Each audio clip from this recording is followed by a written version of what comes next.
Muito boa tarde. Agradeço a oportunidade de estar aqui com vocês. Apresento o meu título, Impactos da Reforma Protestante na Epistemologia e Prática Pedagógica numa Instituição de Ensino Superior. Então, falo aqui o título e falo também do meu lugar. Falo, então, como docente de uma instituição teológica de herança luterana, com cursos de graduação, mestrado e doutorado em teologia, mas que tem também licenciatura em música, que é uma das heranças também da Reforma, e musicoterapia, que é na área da saúde. Não deixa de ser um olhar autoavaliativo ou autoperceptivo. Existe também, no Brasil, obviamente, o olhar de fora, especialmente dos órgãos avaliadores, oficiais e governamentais. Pode passar. Esta comunicação faz parte do eixo temático 3, as novas fronteiras da epistemologia, e, por isso, também vou tocar na questão epistemológica. E o tema, educação para todas as pessoas na Reforma, direito e liberdade. A Reforma Protestante teve um considerável impacto na área educacional do passado e se perpetua até hoje, como temos acompanhado nas várias comunicações aqui feitas. Um dos aspectos é o acesso do povo ao conhecimento sistematizado ou escolar, principalmente pelo acesso à Bíblia traduzida por Lutero. E aqui eu quero destacar um dos aspectos, principalmente a carta que também já foi mencionada várias vezes, a carta de Lutero para os príncipes, para que criassem escolas, que deu origem à criação da escola pública como decorrência. E eu também, no Brasil, atuei na escola pública. E eu acho que essa é uma herança muito boa que a gente tem das ideias de Lutero. E que também para as famílias, para que as famílias enviassem as crianças à escola, e para isso o Lutero criou os catecismos para fazer o ensino na família. Pode passar. Então, o objetivo do trabalho é analisar possíveis impactos da reforma nos princípios educacionais, na organização pedagógica e a atuação docente na contemporaneidade, na perspectiva da educação para todas as pessoas na reforma, quanto à ideia de direito e liberdade. Faço uma breve viagem entre ontem e hoje. O foco da análise, então, consiste nas possíveis contribuições pedagógicas e a presença desses conceitos em tendências epistemológicas educacionais, contemporâneas e expressas no cotidiano acadêmico, principalmente da nossa instituição. Então, fazendo um olhar para a época. Dentro dos aspectos pedagógicos, podem ser destacados os princípios de acessibilidade à escola e, para nós, mulheres, principalmente o acesso para as meninas, e também uma metodologia inovadora para a época. O direito à educação às pessoas do povo pode ser computado como uma contribuição importante e seus efeitos para a contemporaneidade. Como culminância em várias políticas públicas no Brasil, expressas em legislações e políticas de Estado para a área educacional, como o Plano Nacional de Educação e a Base Nacional Comum Curricular, eu destacaria que, em termos de direitos, no Brasil, nós temos várias políticas e que a gente poderia dizer, principalmente para a escola pública, e que dão acesso ao povo. Talvez não seja uma herança direta da reforma, mas há uma consonância conceitual entre a reforma e esses princípios para o acesso ao povo, à educação e aos direitos. Dentro da ideia da aprendizagem lúdica, o Lutero defendeu o uso de elementos lúdicos, como sacolas e pedrinhas, para consolidar a aprendizagem. Evidentemente, sacolas e pedrinhas para o ensino superior são uma metáfora para uma aprendizagem significativa e também contextualizada.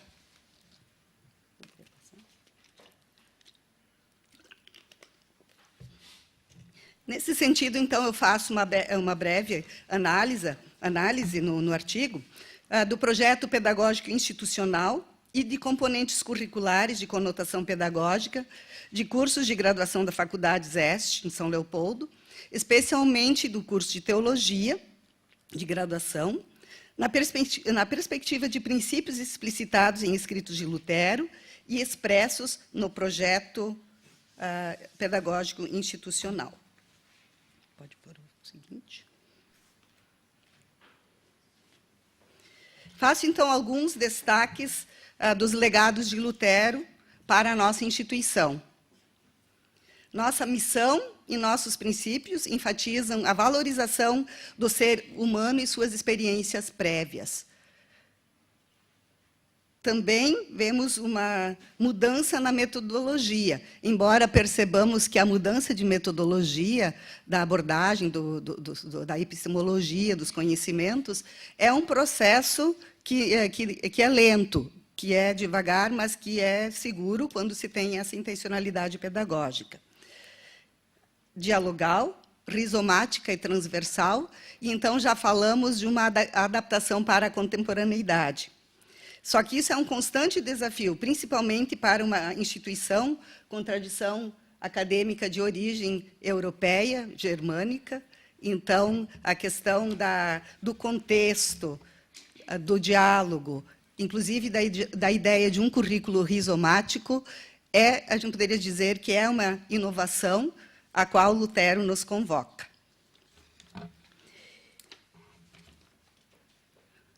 A concepção de conhecimento, em atendimento também às novas legislações e metodologias concernentes. No Brasil, também a teologia está sob análise do Ministério de Educação, e, com isso, várias legislações de acessibilidade, de inclusão, de direitos humanos, das questões de gênero, são bastante observadas e passam pelo crivo dos órgãos governamentais, inclusive para a continuidade de autorização do curso. E, nesse sentido, nós, nessa instituição, não vemos como algo estranho a própria natureza e a conceitual da sua origem luterana. Também a ideia da democratização do poder, quanto à tomada de decisões em todos os níveis, desde o planejamento dos cursos e programas até a condução das aulas. À medida do possível, também o programa dos componentes curriculares são discutidos com o corpo discente e são contemplados os interesses e as necessidades deste contexto. Nossos desafios. A apropriação dos conceitos implícitos. No cotidiano pedagógico, superar a modernidade, justamente o elemento desencadeado pelo movimento da reforma, como também bem diz o título aqui, Lutero, um construtor da modernidade. Então, é preciso agora ressignificar esta proposta, porque se pensamos, não basta a modernidade, precisamos agora pensar na contemporaneidade e nos conceitos implícitos de todo o acesso das pessoas ao conhecimento e do direito. E, fiéis aos princípios do acesso igualitário proposto por Lutero, temos na nossa instituição um documento que orienta as políticas da justiça de gênero, e, como tal, é esperado que, na parte acadêmica, a linguagem inclusiva seja utilizada.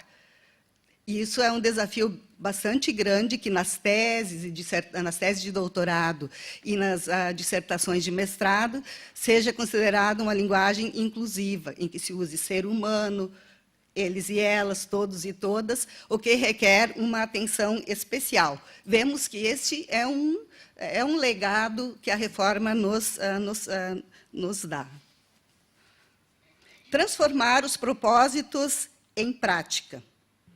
Se olharmos os três somente pela graça, somente pela escritura, somente pela fé, de tornar o conhecimento acessível a todas as pessoas, então é um desafio diário essas temáticas, que são temáticas complexas e que fazem parte da epistemologia da instituição, principalmente nos cursos de teologia. A situação educativa acontece a partir da concepção de práticas educativas emancipatórias e transformadoras. Essas possibilitam que seja exercida a capacidade de protagonismo dos sujeitos ensinantes e aprendentes. Esse é um propósito que temos no nosso projeto político, quer dizer, projeto pedagógico institucional, também uma fidelização à ideia emancipatória da reforma.